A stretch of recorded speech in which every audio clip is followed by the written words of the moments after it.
Hey, good morning. My name is Mitch Little. Thank you for being here today. I'm a state representative from Denton. We are announcing the filing of a petition on behalf of 17 different families here in Collin County against Celina ISD and Caleb Elliott. As we told you the last time, we were working very diligently on trying to investigate this matter. There are a couple of new disturbing pieces of information about this case and this dispute.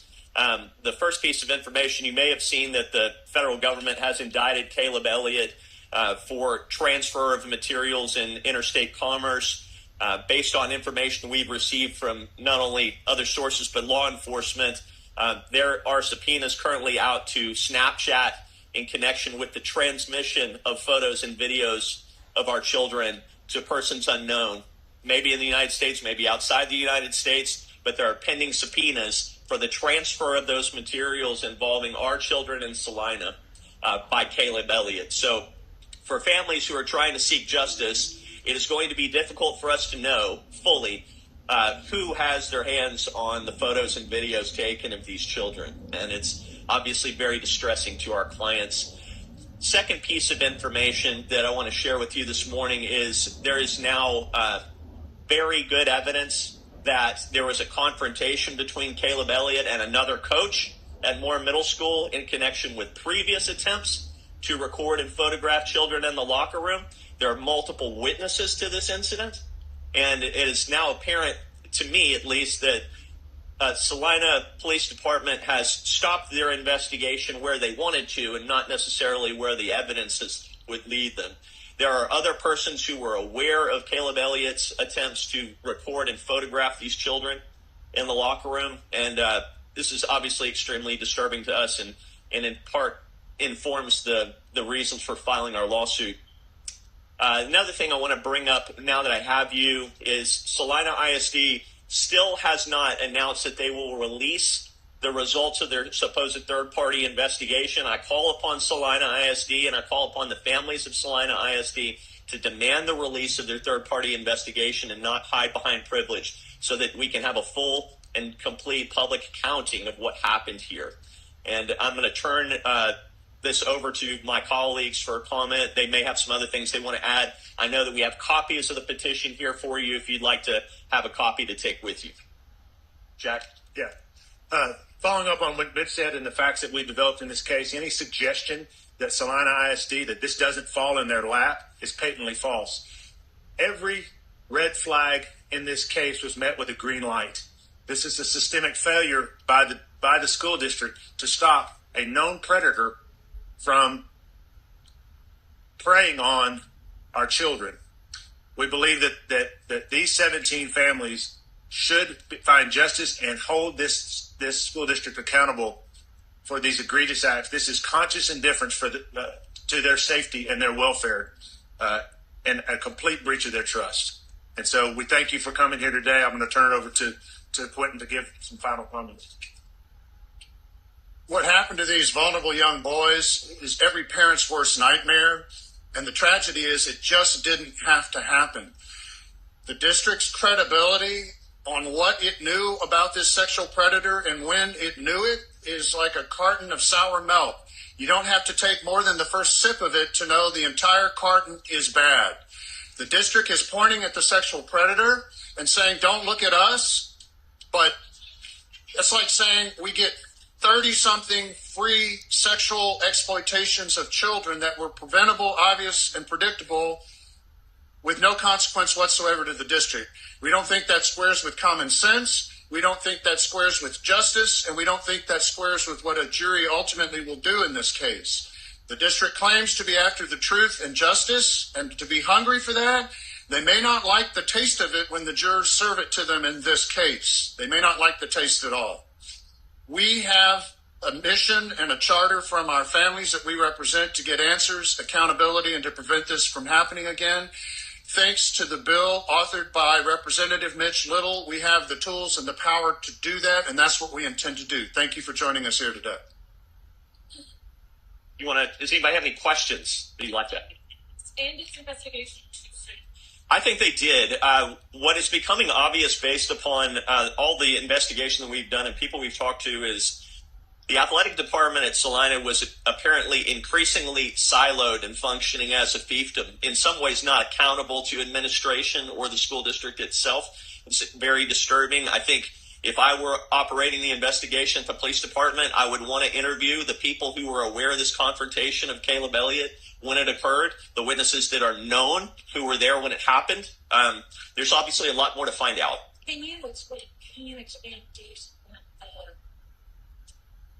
this confrontation, and when do y'all say this happened with the coach, with the other coach, and who all knew about that?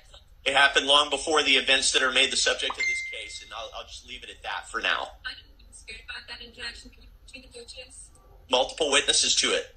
I didn't know the lawsuit or Not that I'm aware of. I've not seen it publicly anywhere. it's the first part that you're saying about you use Snapchat to send the boys? I'm happy to address that.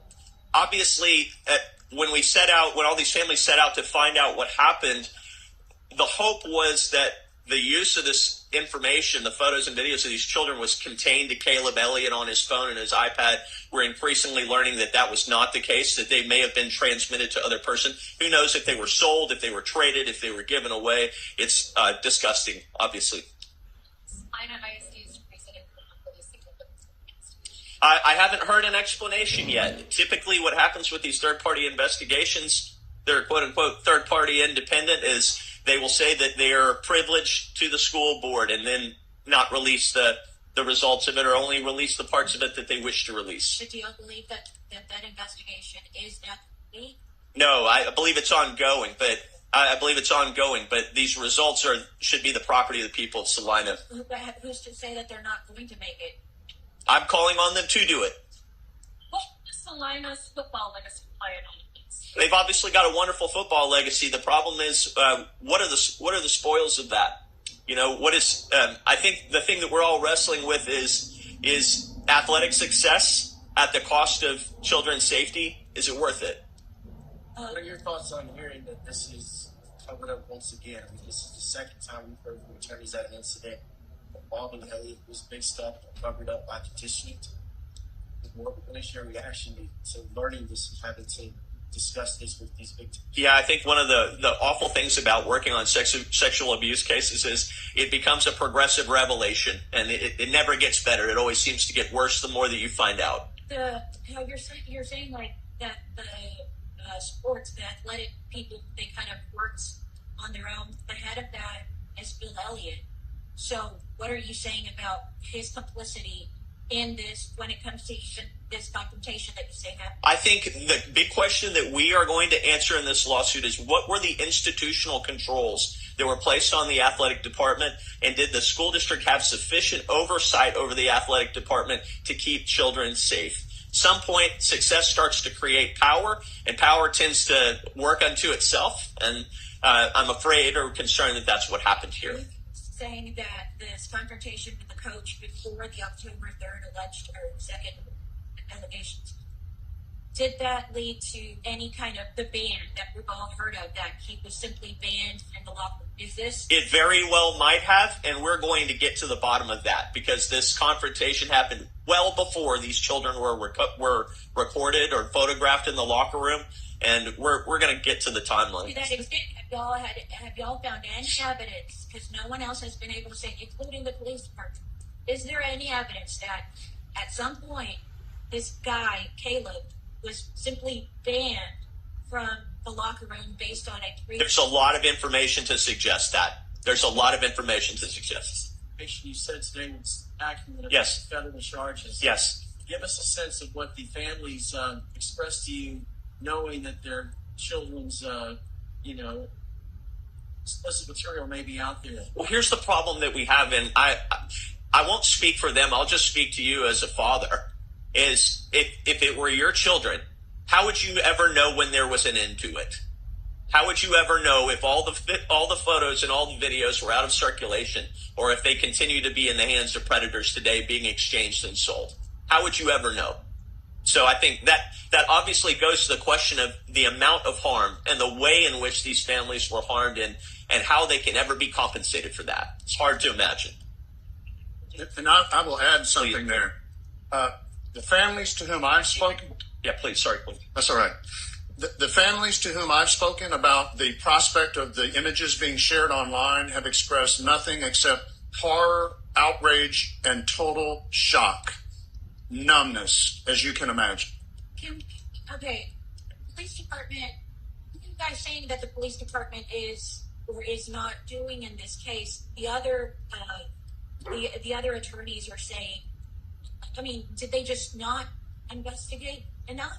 I think they got to the result that they wanted to get to, which is that, well, we've got one bad guy here, and isn't that sad? And I guess this concludes our investigation. The problem is we've not fully fleshed out the question of who was aware of this person's conduct and how was he confronted and when. And this is work for the police department, I believe, still. But they said no one else knew.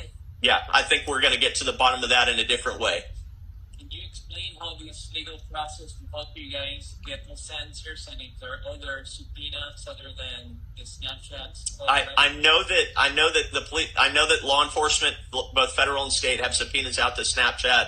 I'm sure they're trying to figure out where these materials were shared, to whom, and when. I expect we in the civil case will try to get to the bottom of that question as well with our own subpoenas. And yeah, we'll have a few subpoenas of our own once we really get underway. With your case lawsuit under this new law, would the families be getting justice? No. Go ahead, Jack. We go back to a big thanks to Mitch for actually putting this law in place, because what we had over the years is a culture that's built around immunity. And so there has been no accountability, no way to hold them accountable. And with that, you build a culture. And that culture is playing out here.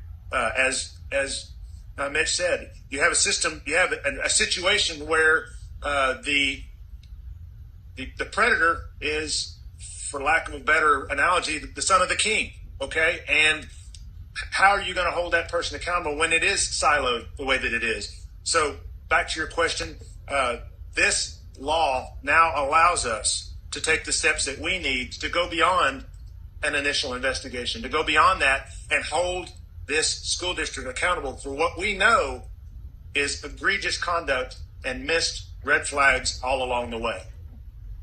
With nearly 40 victims listed and that could be included down the line, can you speak on how large scale these incidents are and really, how many people are involved in this? We don't know the scale of it yet. We know that it's close to 40. We believe that the investigation will likely show more. This went on much longer than was initially thought, and we're finding out there was problems. Where there's smoke, there's fire. I can promise you that confrontation was not likely the first time that he had done it. It was the first time he got caught doing it. And so we are worried that the scale of this is even much larger than we believe it is right now. The clients, are some of them overlapping with other lawsuits? So are they, some families brought your lawsuit, but it's for other lawsuits? No. These are all independent? These are all independent. We have filed on behalf of 17 families this morning. I'm going to sue. Go ahead. And y'all said that One of the red flags with respect to Celina Police Department's investigation, that they could not possibly have finished it and done a completely thorough job in the investigation, is the fact that they did not and could not have received all of the responses to subpoenas that are outstanding right now. There's just no way within the timeline that they concluded it. It certainly seemed as though the Celina Police Department said, nothing more to see here, look over there. And they specifically and explicitly punted the ball over into our court, into the civil lawsuit court, and said, well, I guess you'll have to get answers there. And that's not the way, according to Hoyle, a police department really should be conducting an investigation, I don't think. the other attorney said that they're basically deputizing you guys to get answers, like what you're saying. Yeah, well, why is that surprising? I mean, Celina ISD deputized the parents to solve this problem for themselves. So why wouldn't the police department deputize us to go out and investigate the matter for them? This is a failure of government. It is a failure of a system that is going to have to be held accountable in this building. I mean, it's the only way these parents are going to get answers. One more question. Anybody? what happens now? Kind of just take us through your guys' lawsuit. Yeah, here's what I expect will happen. The lawsuit was filed today. We'll get service of process on the school district, and Mr. Elliott will proceed through discovery, and I expect that our case will be scheduled alongside the other ones. And I believe the cases will likely be cooperative among the now 4 cases that have been filed. There's no reason that parents shouldn't band together in this community to get results. Thank y'all so much. Can we get first and last names? Yeah, my name is Mitch Little. My name is Jack Walker. I'm Quentin Brogdon, and we have hard copies of the lawsuit, which we'll set maybe right on this. Can I ask real quick? Sorry, guys. There's one of the lawsuits talks about a whistleblower who came to the school and was told that's not true, and that whistleblower left the school district. Have y'all found any truth to that? Our investigation is ongoing. I don't think that's something we can comment on today, but thank you very much.